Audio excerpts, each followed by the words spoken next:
What up, perps? Kid Copious here, hanging in the bunker. Purple State Party, week in review. Let's get right to this. First, let's get this out of the way. I'm not really on anybody's side. I'm not right or left. I'm pretty fair. I'm right in the middle. I could get into that more in different topics, but I mean, I deeply believe in things on both sides of the fence. What? I'm not even gonna get into it because. I only say that because it's just pathetic what's going on right now. I mean, we have one of our two political parties. We got two. And one of them doesn't want to do anything with the other. And we're in the middle of a crisis right now. And, we're not pulling together like America. You think about those guys who stormed the beaches of Normandy, the Brits, the Canadians, the Americans, whoever else was there. I know other countries participated, so I don't want to leave anybody out, but I can't remember it all right now. But that's not how they acted, and they walked straight into machine gun bullets. Now, I know we got a virus, and it's, I don't know if it's easier to dodge a bullet or a virus, but, we need to be pulling together. We don't need to be politicizing this, as much as it is. But, they're going to. And, I think it's time for more than just the people on Instagram and Twitter and YouTube to be fighting back against some of the kookiness that's coming out of the left. I mean, it ain't right. But,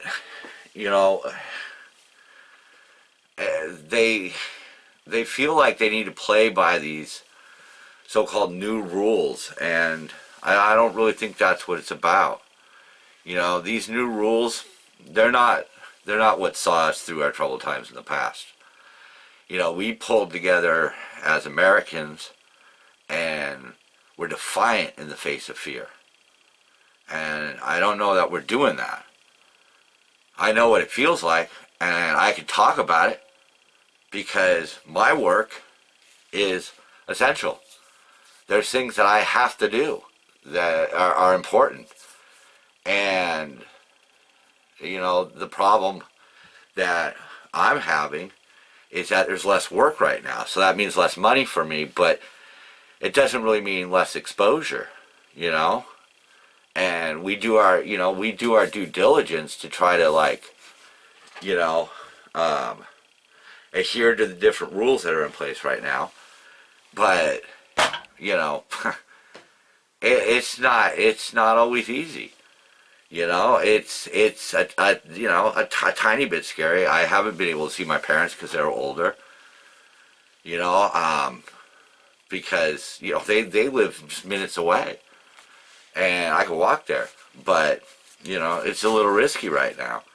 But then again, I don't really know how risky it is, because everybody's been lying. One of my favorite people to listen to or follow is Candace Owens, and she's pointing out how much the media has lied, how much they're twisting whatever they can find to run this narrative, and it's creating this hysteria. And then other numbers come in that seem like, well, maybe we just haven't seen it yet. And it just makes me sick that this is what we're living in right now, and that our politicians are acting the way they're acting. I mean, Gavin Newsom shut down California, and he had no plan. And he ran basically saying, I'm going to take on Trump. And now, Trump's the one who's sending us money. But, I mean, here in California, the money that most people are going to receive, that's going to be gone quickly. It's just the way, it's the way it is. Money goes further some places than it does in other places. Rent, mortgage, things like that are just higher here. They just are. We're not unique in that. There's other places that are like that. But where's the governor? He brags about a surplus. So where's that surplus? Why isn't it coming back to us? Knowing that what we're getting from the federal government which he vowed to fight against, and he has been fair. I mean, he has given credit where credit is due. Oh, man, it's just tough times right now. You know, I mean, I don't even really know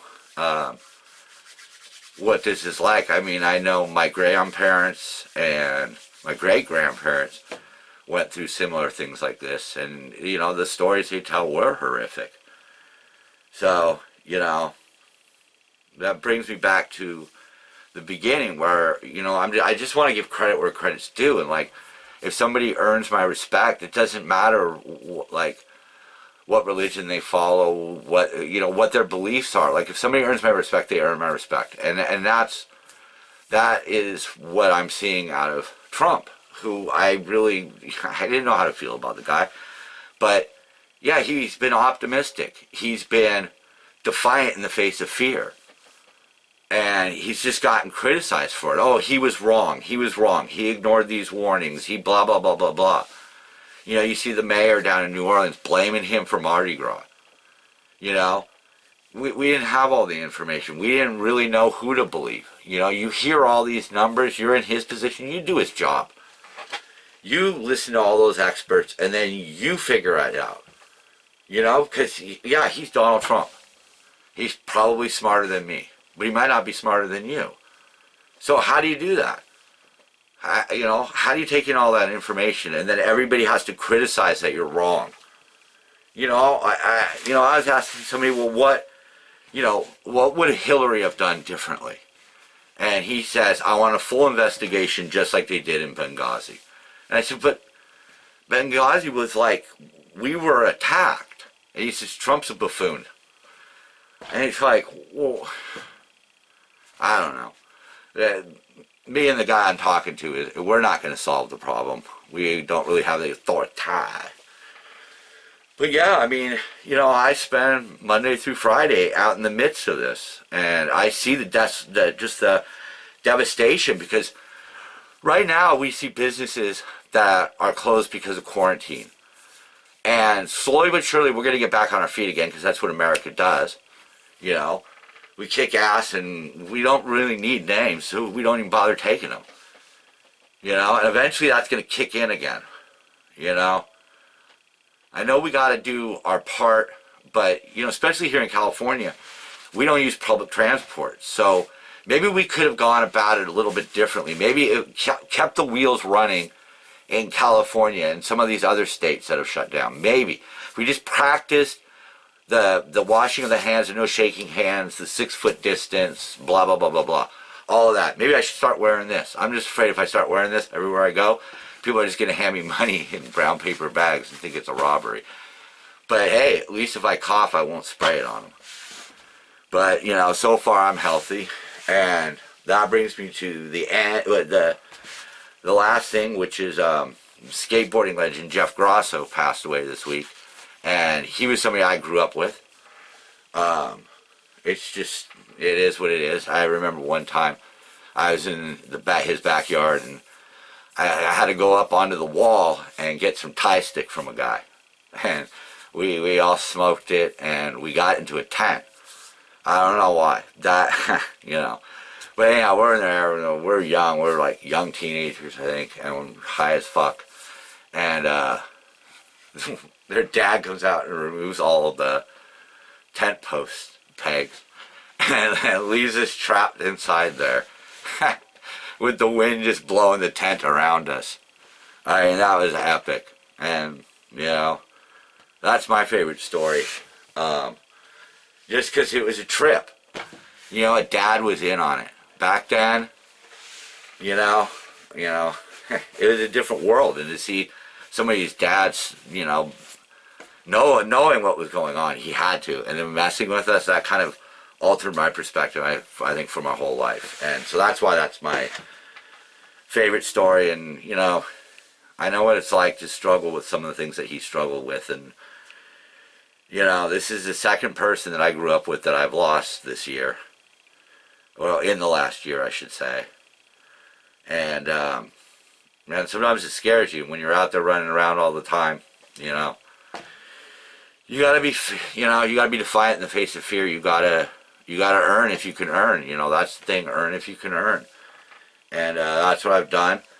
But I want to close this out on a good note. Remember, be good to yourselves. Especially now, do what you gotta do. Whatever you feel comfortable with, do what you gotta do. And I'm gonna leave you with this tasty little meme that just keeps me laughing because it is sadly the truth. I mean, let's be honest. It does kind of look this way. I mean, yeah, there's numbers that might argue, but anyhow, enjoy.